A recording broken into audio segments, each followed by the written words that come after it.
Bilang isang macroeconomist kuno dito sa dunong mundo, nakakarindi ng marinig na ang tensyon sa pagitan ng Amerika at Iran ay isang malayong issue lang daw. Akala nyo ba kwento lang to ng mga tangke at eroplano sa kabilang panig ng mundo? Yan ang ultimate clown moment sa pananaw nyo. Kapag naisipan ni Donald Trump na mag-flex ng tropa sa Strait of Hormuz, hindi lang to basta-bastang pamacho ng militar ng dalawang bansa. Direkta tong sampal sa presyo ng gasolina sa mga kanto ng Maynila, sa bill ng kuryente sa inyong mga bahay, at sa walang hinto nating inflation dito mismo sa Pilipinas, dapat nating itanong sa ating mga sarili, kung ang isang desisyong militar sa isang makitid, nakipot sa Middle East, ay kayang magpa-skyrocket ng presyo ng langis sa buong mundo ng biglaan, sino ba talaga ang sumasalo ng bayarin? Ang mga sundalong nasa bakbakan ba o ang mga ordinaryong mamamayang nagtitiis sa mahal na bigas at sumasakay ng jeep araw-araw? Ang desisyong ito ba ay isang simpleng military move o isang epic fail sa estratehiya na yayanig sa buong pandaigdigang ekonomiya? Himayin natin ang mga macro-financial na aspeto nito para magkaalamanan na.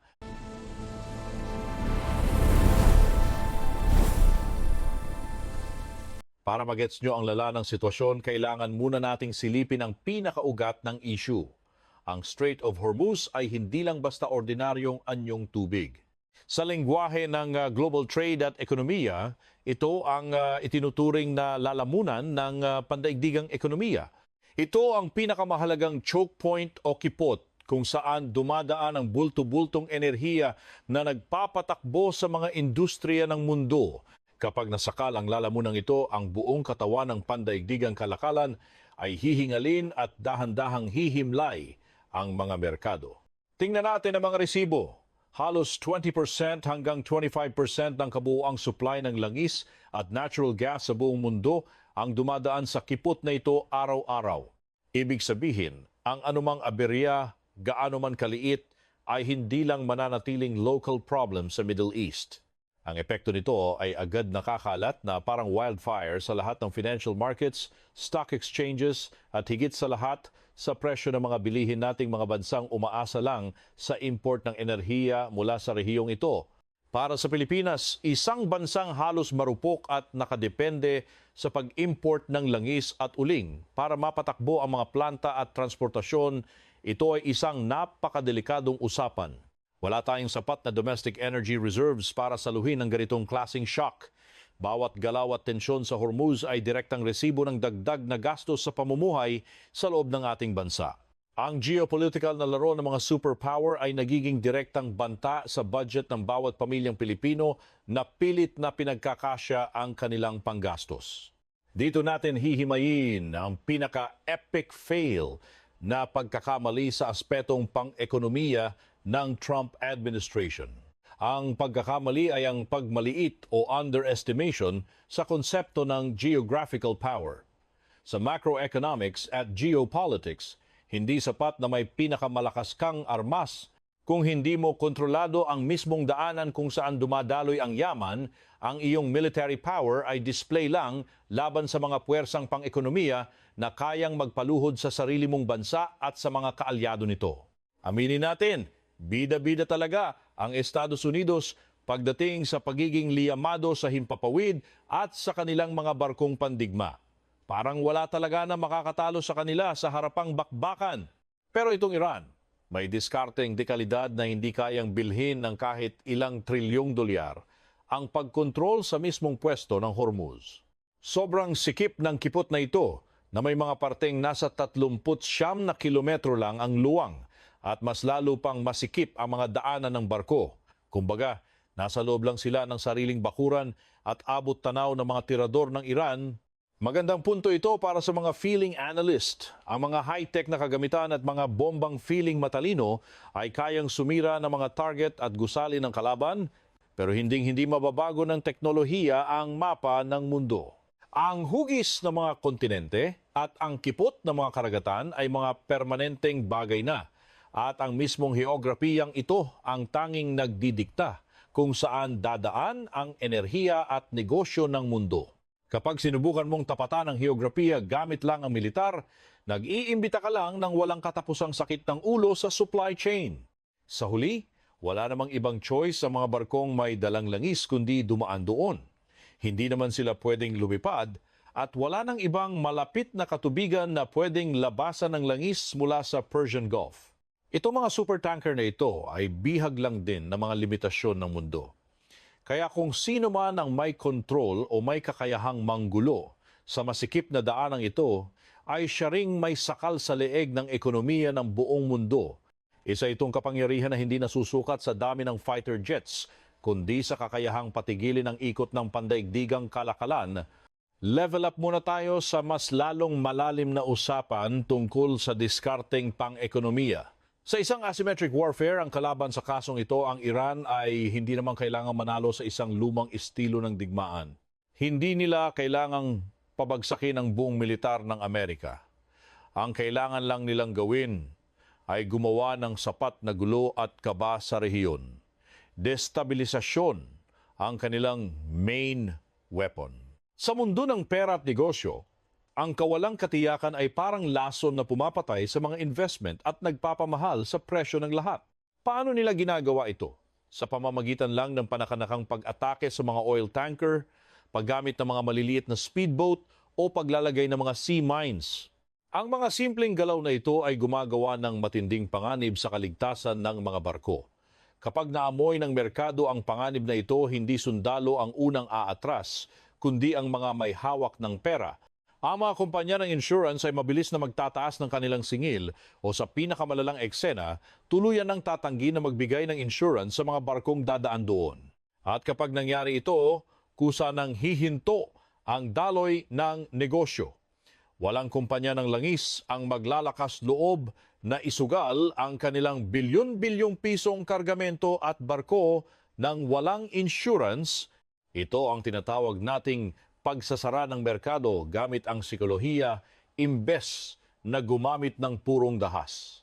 Hindi mo kailangang harangan ang kipot gamit ang mga barkong pandigma. Kailangan mo lang gawing sobrang mahal at delikado ang pagdaan dito para ang mga negosyante na mismo ang kusang umatras. Napaka-importante ng puntong ito na dapat maintindihan ng mga nagmamarunong sa macroeconomics. Patunay lang ito na ang modernong giyera ay may kakayahang wasakin ang pandaigdigang ekonomiya nang hindi man lang kailangang sakupin ng buo ang isang teritoryo. Takot at risk assessment lang, sapat na para pilayin ang supply chain na parang minalas na tadhana.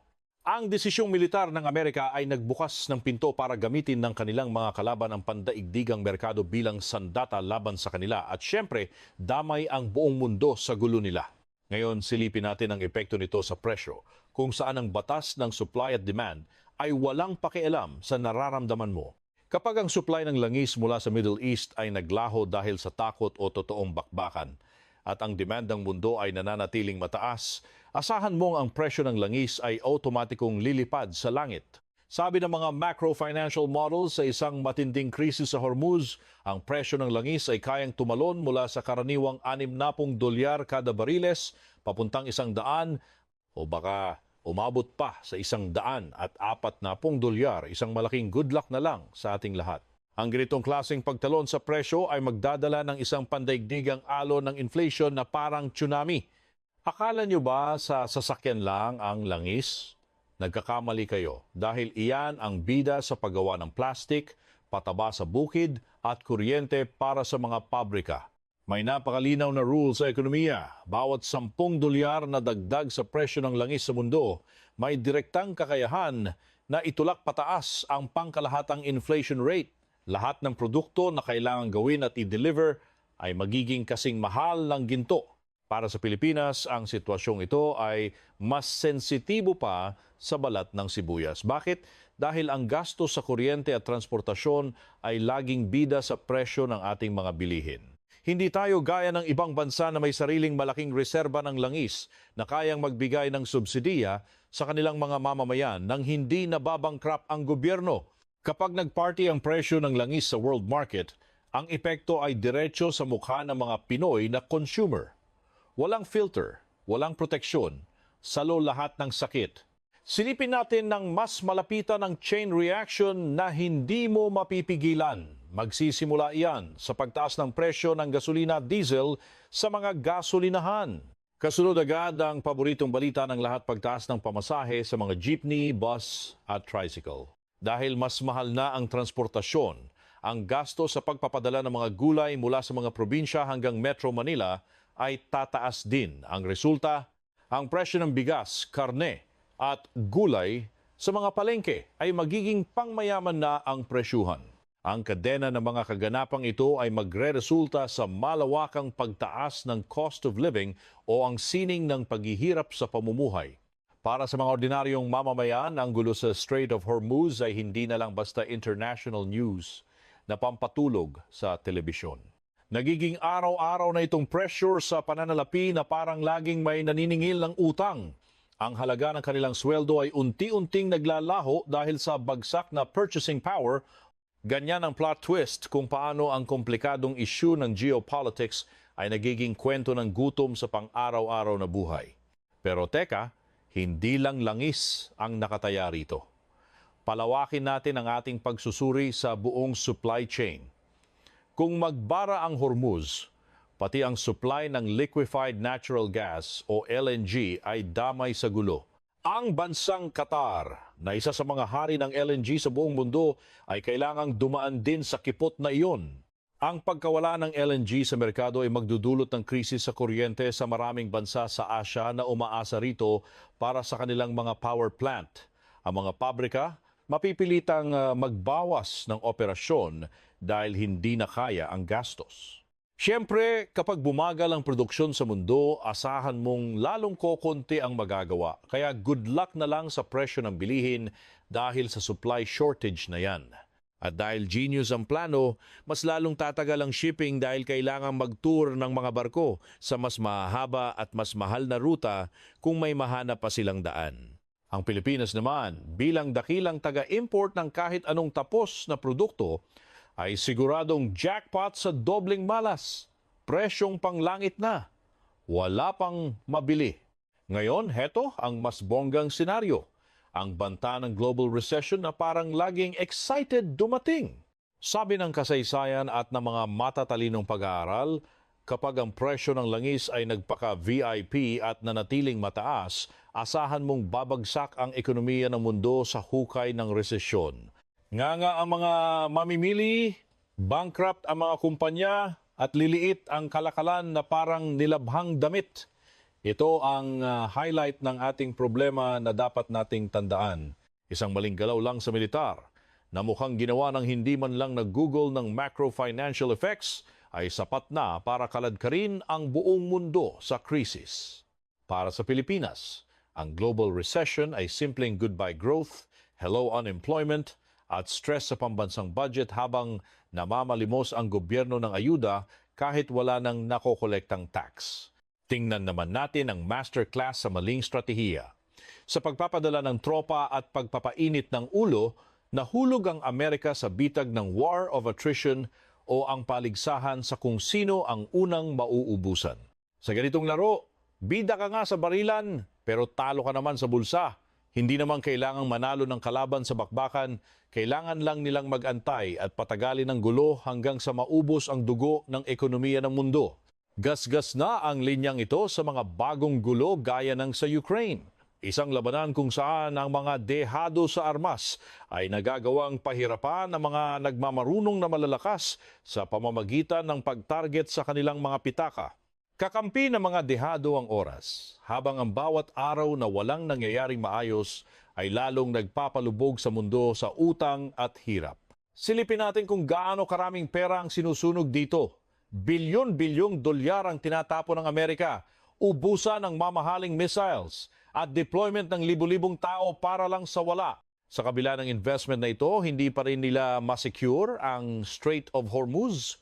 Napakagandang patunay nito na ang giyera ay hindi lang pampalubog ng pera, kundi madalas ay wala ring silbi sa pag-abot ng mga layuning pang-ekonomiya. Dahil sa palpak na moves na ito, may tatlong pangit na pagpipilian ng Amerika. Una, makipag-usap at pumayag sa gusto ng iba.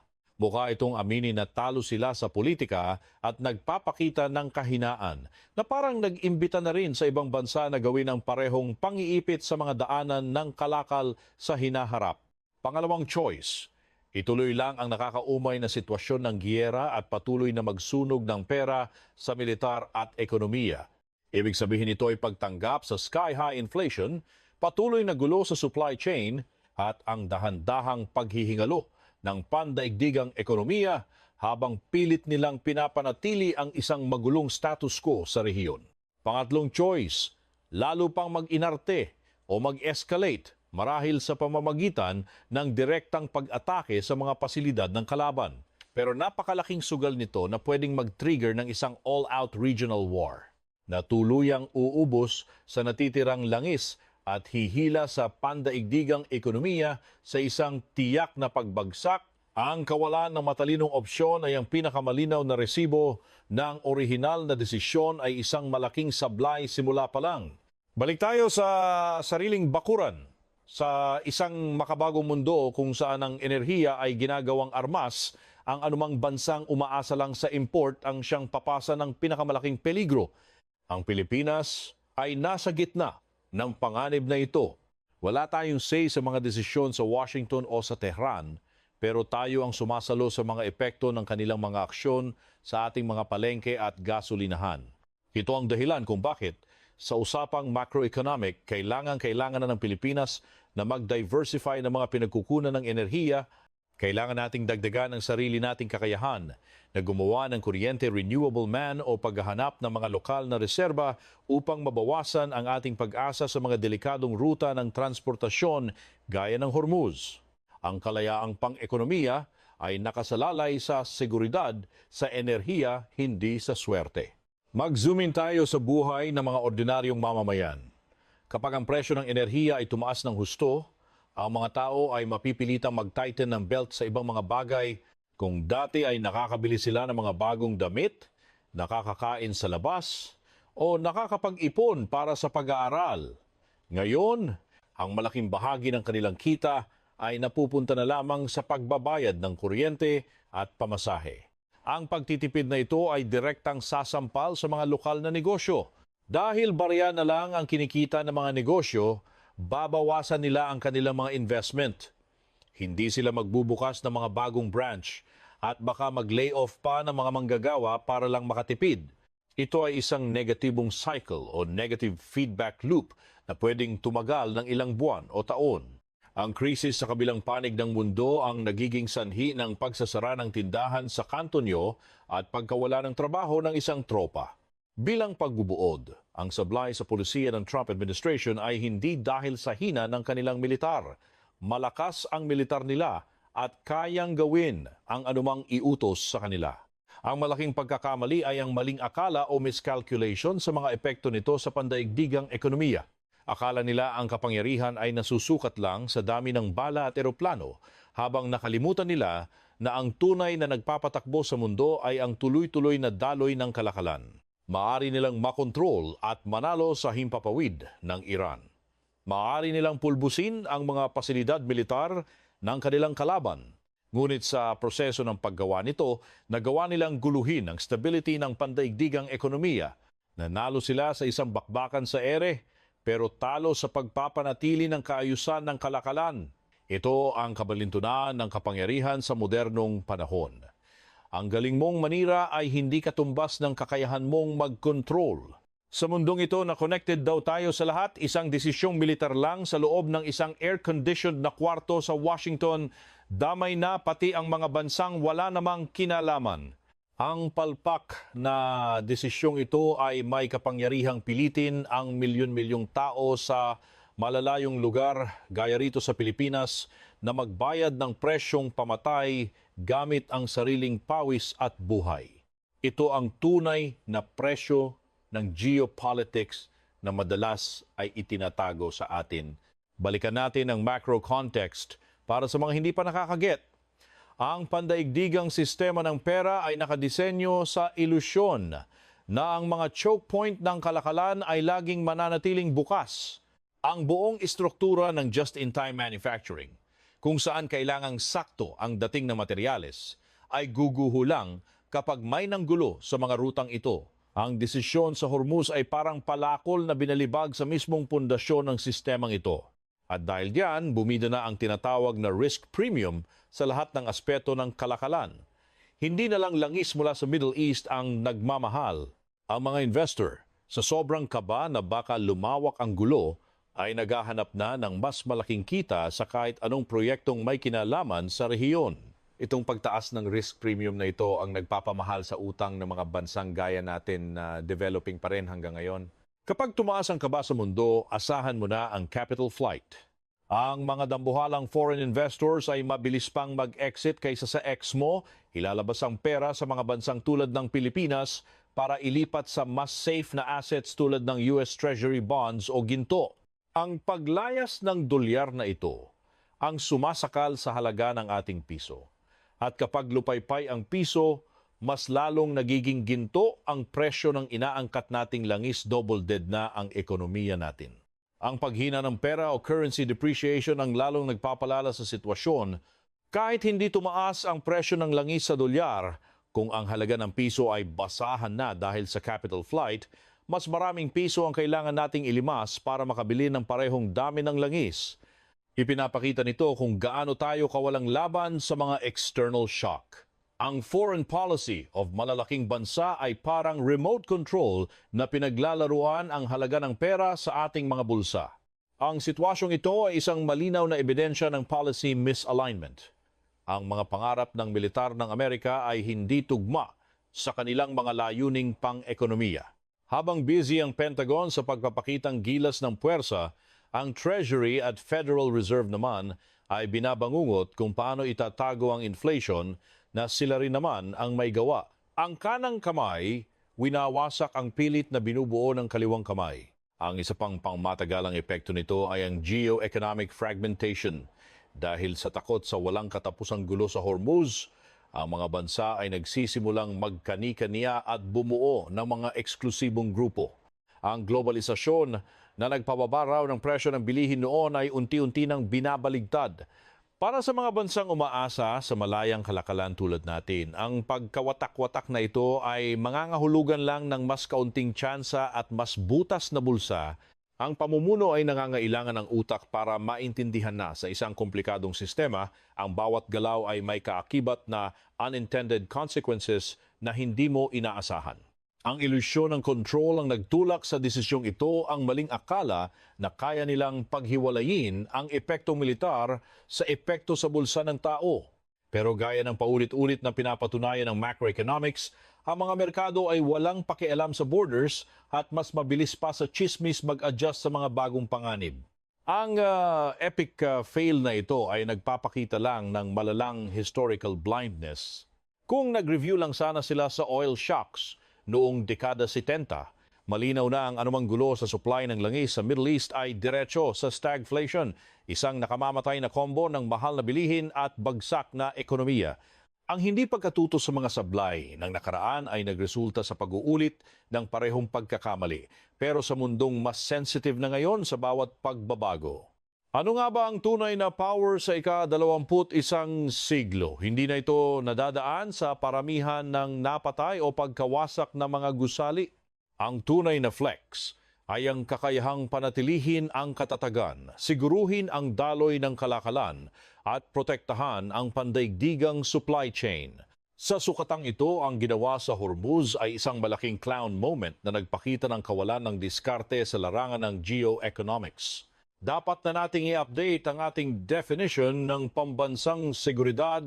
Para sa mga bansa tulad ng Pilipinas, ang pambansang seguridad ay hindi lang tungkol sa pagbabantay sa borders. Tungkol din ito sa pagprotekta sa ating ekonomiya mula sa mga shocks sa labas. Ang bawat polisiya, bawat investment sa enerhiya, at bawat trade deal ay dapat nakatutok sa pagbuo ng resilience laban sa mga krisis na wala naman sa ating kontrol. Kung hindi tayo kikilos para bawasan ang ating pag-asa sa mga choke points na ito, ang cost of inaction ay siguradong napakataas. Mananatili tayong mga bihag sa mga desisyon ng mga lider sa kabilang panig ng mundo na wala namang pakialam sa atin. Ang bawat pagtaas ng tensyon ay katumbas ng paghina ng ating ekonomiya, panibagong krisis sa inflation at isa na namang henerasyon ng mga Pilipino na baon sa hirap dahil sa mahal ng bilihin. Ang solusyon, ayon sa macroeconomics, ay ang pagpapalakas sa ating lokal na ekonomiya para hindi tayo laging shocked sa mga hampas mula sa labas. Kailangan nating mag-invest ng malaki sa agrikultura para hindi tayo laging umaasa sa imported na pagkain. Kailangan nating bilisan ang paglipat sa sariling atin na mapagkukunan ng enerhiya. Ang pagbuo ng matatag na internal economy ang ating pinakamahusay na depensa laban sa mga sablay ng mga superpower. Bilang final verdict, ang kaso ng Strait of Hormuz ay nananatiling isang classic halimbawa kung paano ang kawalan ng alam sa macroeconomics ay kayang sumira sa isang military strategy. Ipinapakita nito na sa labanan sa pagitan ng teknolohiyang militar at ng heograpiya ng kalakalan, ang merkado pa rin ang laging may huling salita. Ang pagbaliwala sa katotohanan ito ang pinakamalaking fail sa modernong pamumuno. Napakalinaw ng lesson dito. Huwag kang umastang hiwalay ang politika sa ekonomiya. Parang relasyon nyo lang na toxic. Bawat kembot ng mga bansa sa world stage ay may direktang epekto sa supply chain at sa inflation na nagpapaiyak sa wallet mo. Bilang mga professional marites at mamamayan, kailangang maging mapanuri hindi lang sa mga pasabog na balitang militar, kundi lalo na sa malulupit na epekto nito sa budget natin at sa kinabukasan ng bansang ito sa gitna ng magulong mundong to. Ako, ang inyong feeling macroeconomist dito sa Dunong Mundo. Sana ay naliwanagan ang mga utak nyo kung bakit ang mga desisyon ng mga banyaga sa malayo ay direktang humuhutot sa inyong mga bulsa. Ang pag-intindi sa mga ganitong issue, ang unang step para hindi tayo laging mukhang kawawa. Patuloy nating busisiin ang mga puwersang nagpapaikot sa mundo. Dahil sa huli, ang ekonomiya ay hindi lang basta drawing na numero, ito ay tungkol sa buhay nating laging nasa bingit, sa ating kinabukasan at sa ating survival.